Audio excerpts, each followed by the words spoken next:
Welcome back.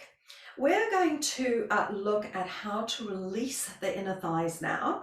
So if you consistently get cramping when you're doing bridge, you can stretch your inner thighs a little bit more before you do the bridge. So here are two different ways that you can do that. So the first one, you're going to put your hands on the inside of your thighs here with your feet on the ground.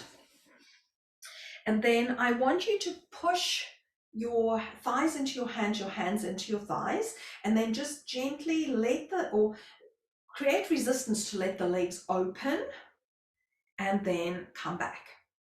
And again, create that resistance, squeeze, and then let your hands overpower the inward pressure of your legs and release. Okay, if that feels uncomfortable for you, you can lift both your legs up into the air and do exactly the same thing. So I'd even flex the ankles here to get a little bit more rigidity to the legs.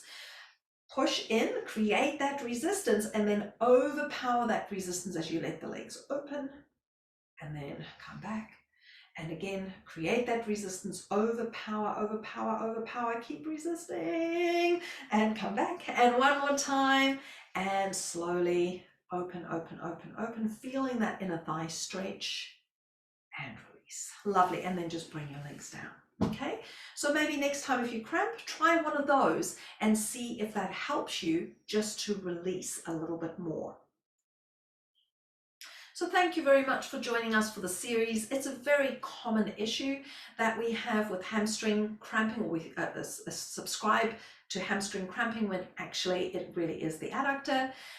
So please do subscribe below. And if you're enjoying this, please also check out the Teach Pilates with Confidence Academy, where I can help you in all sorts of ways to teach with clarity and confidence.